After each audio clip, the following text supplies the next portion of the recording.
Kakagising nga lang natin ngayon. May pasok na tayo ngayong araw kaya naman maaga tayong nagising. Namiss ko nga yung mga ganitong vlog pero bago ang lahat, ito nga pala si Madiscarding Room. Isa nga tayong OFW dito sa United Arab Emirates. Pagkagising nga natin, inaayos ko nga agad yung higaan ko. Dito nga agad nagsisimula yung araw ko. Hindi nga tayo komportable hanggat hindi natin naayos yung mga pinaghigaan natin. At bago nga tayo maligo, nagkakape nga muna ako. Nasanay na nga tayo ng ganito. Hindi nga tayo naliligo hanggat hindi naiinitan yung tiyan natin.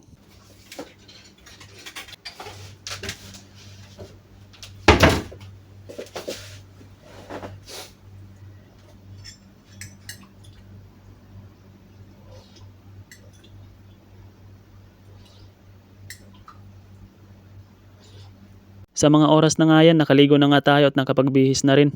At dito nga sa trabaho ko, kahit ano nga lang yung mga isunusuot ko dito. Kung mapapansin nyo nga, yung pangitaas ko palagi nga medyo mahaba yung isunusuot ko. Naghahatid kasi tayo ng mga supply doon sa bahay ng mga patient. Kaya para hindi tayo ganong umitim, ganito nga laging isunusuot ko. Grabe, pagkalabas natin ngayon ng accommodation, napakainit na. Kahit alas 8 pa nga lang. Grabe nga yung init ngayon dito. Ito nga palang diaper, ibibigyan nga natin to doon sa patient natin sa Gayati. Nagkulang nga sila ng diaper, buti na nga lang may patient dito sa Madinat Side na nag-donate ng diaper, kaya may maibibigay tayo ngayon.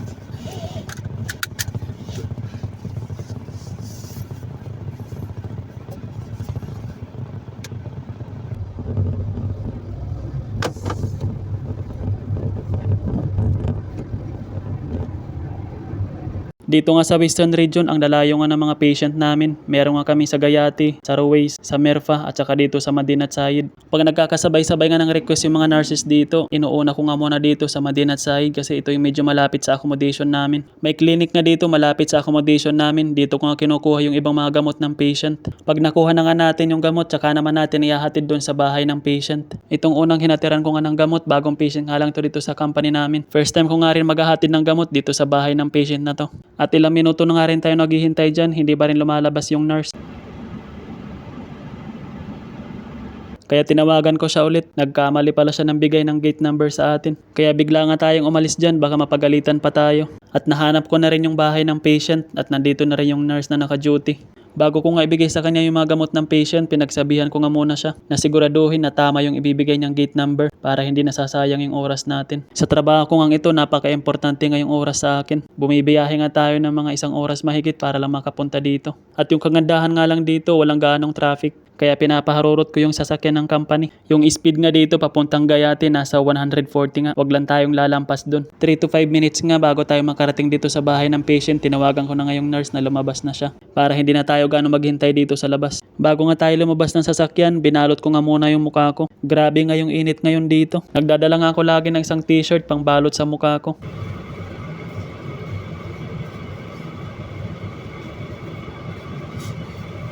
At ngayon naman papunta naman tayo dito sa isang patient natin. May ibibigay nga tayong forms na galing office. Buti na nga lang yung bahay ng patient na to medyo malapit dun sa bahay ng pinaghatiran natin ng diaper. Yung nurse na naka-duty nga dito busy sa routine ng patient. Kaya yung kadama na lang yung inutusan niya para pumunta dito sa labas. Siya pa naman yung hinihintay ko na lumabas para naman makita niya yung mukha niya sa vlog natin ngayon. Kaso na busy siya sa routine ng patient. At habang papunta nga tayo dun sa clinic, may nadaanan ako ditong bilihan ng mga parata. Bumili nga muna tayo dahil nga kanina pa tayo nagugutom. Nagkape nga lang tayo kanina sa accommodation kaya ito tayo ngayon, gutom na gutom. Hanggang dito nga lang muna yung vlog natin ngayon. Marami pa nga tayong tatrabahuin.